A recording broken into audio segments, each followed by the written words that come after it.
especially being a Libran and we're called the fence sitters. I would say I think we have a unique perspective or a unique ability to see all the points of view as Librans. So from that angle, I've come up with this little theory that rejection can be reframed as seeing someone self-exiting from your life.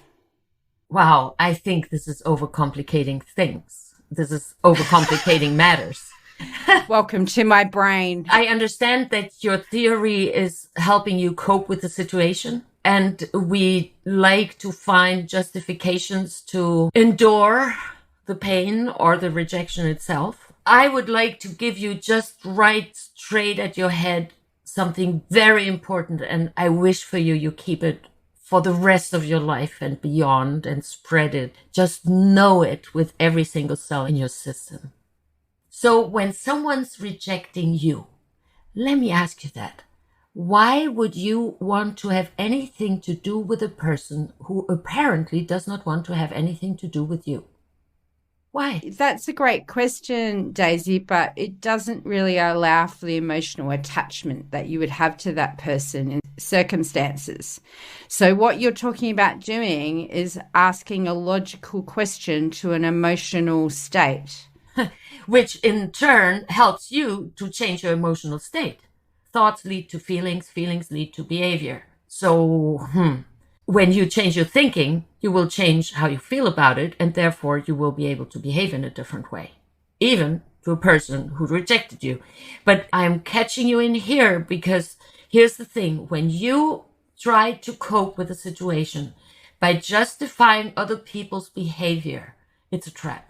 It's not your purpose. It's not your job. It is not your life purpose to justify anyone else's feelings, emotions, actions, spirituality, and I could go on the list A to Z. It's not your purpose.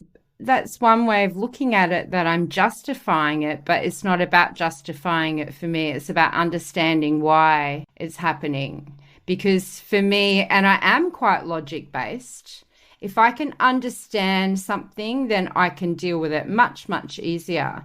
And understanding human behavior is one of the great learning curves I'm on right now. I appreciate that, and it's a never-ending learning curve. The problem I see with this, what you're trying to achieve, if I understand you correctly, that you're trying to understand why.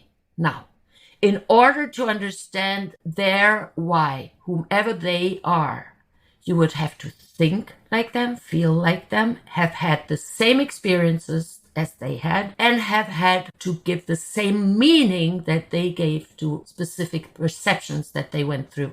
So it's impossible.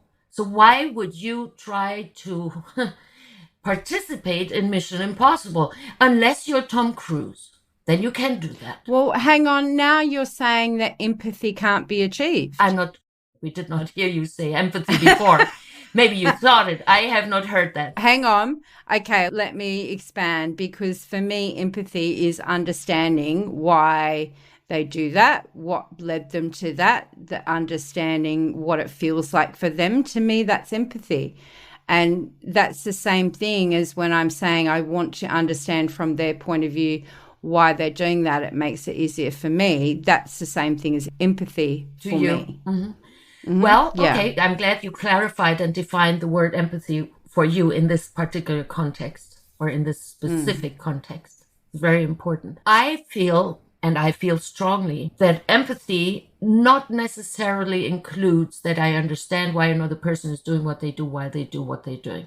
I do believe that empathy is something that I'm respecting their choices, their decisions, and I'm accepting them. Because the empathy, when we are going on the emotional level, let's say I hit my foot here because I kicked the neighbor's dog. I never would do that. I know. It's just an example. But let's say I kicked the neighbor's dog because, again, it came over here and whatever, did chewed on my cushions on the lounger. And now I hurt my foot. And you may say to me, oh, Daisy, I'm so sorry. Oh, this must be really hurting. Do you really believe that you can feel exactly the way I feel about me hurting my foot, including the emotional charge to it? Do you really believe that's possible? I think it is if you've been in a similar situation. Impossible. I don't believe exactly, no, But I do believe that you can get to an understanding of what it's like for them based on similar things happening to you. I believe you can only relate to how another person feels, but you can never feel exactly how another person feels. Well, not exactly, no. And why I'm saying that is because even identical twins in the same situation growing up in the same household do not perceive the same situation at the same time exactly the same way. Neither emotionally, not rationally. Okay, so let's say that's a given, but the actual point, I think, is that you mentioned it being a justification of their behavior, and I don't believe that's where I'm going. Good. It's not a justification, it's an understanding that in turn helps me understand. So that's the angle I was coming from when I was speaking about trying to understand the reason for the rejection, and why I framed it to myself as self-exiting was a way for me to not be so hurt and not take it personally, but say from their point of view, this is not right for them and their life, and so they need to exit themselves. That makes it a lot less hurtful for me. Now, maybe that is overcomplicating it. Sure, I'll give you that too. And I do like the fact that you've pointed out that asking yourself logical questions while you're in an emotional state can help change your state. So that's really clever.